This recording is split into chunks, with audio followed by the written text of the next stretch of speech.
নমস্কাৰ আপোনালোকে চাবলৈ আৰম্ভ কৰিছে নিউজ নাও আৰু মই অনুপম বৰা। অষ্টম শ্ৰেণীৰ ছাত্ৰৰ বিলাসী বাহন লৈ যোৰহাটত তাণ্ডৱৰ অভিযোগ। ভয়ংকৰ দুৰ্ঘটনাৰ পৰা কথমটি ৰক্ষা পৰিল পথচাৰী। নিউজ নাওৰ এক ৰিপৰ্ট। অষ্টম শ্ৰেণীৰ ছাত্ৰৰ বিলাসী বাহন লৈ যোৰহাটত তাণ্ডৱ।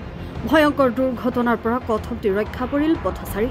তৰাজান পূজা মন্দিৰৰ সমীপত এখন বিলাসী বাহনে প্ৰচণ্ড খুন্দা মাৰে এখন ব্যৱসায়িক প্ৰতিষ্ঠানত।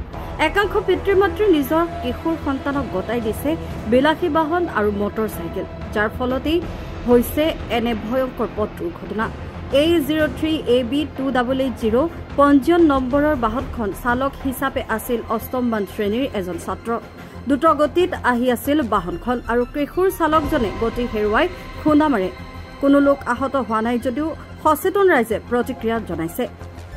15 বছৰীয়া ল'ৰা মাক দেউতাকৰ হাতত চাবি কিনি দিছে আৰু ক'ৰবাত শুনা মতে আৰু ক'ৰবাত কাৰোবাক খুন্দিয়াই আহিছে। তেওঁ এইখন লৈ আহি কাকতি গাঁও এইপিনে হঠাৎ গাড়ীখন কাটি দিয়াৰ পিছত এই সন্মুখত থকা এটা পথাৰ পোষ্ট সম্পূৰ্ণৰূপে উঠাই আহি মোৰ দোকানত এই অংশটোত খুন্দা মাৰে।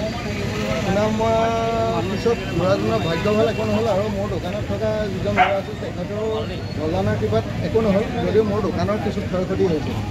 আৰু এইখিনিতে মই মানে আচৰিত হৈছোঁ যে ইমান কৈ থকা স্বত্বেও আমাৰ অভিভাৱকসকলে মাক দেউতাকসকলে এনেকুৱা কাম কি কাৰণে কৰিছে সেই কথাটো বোধগম্য নহয়।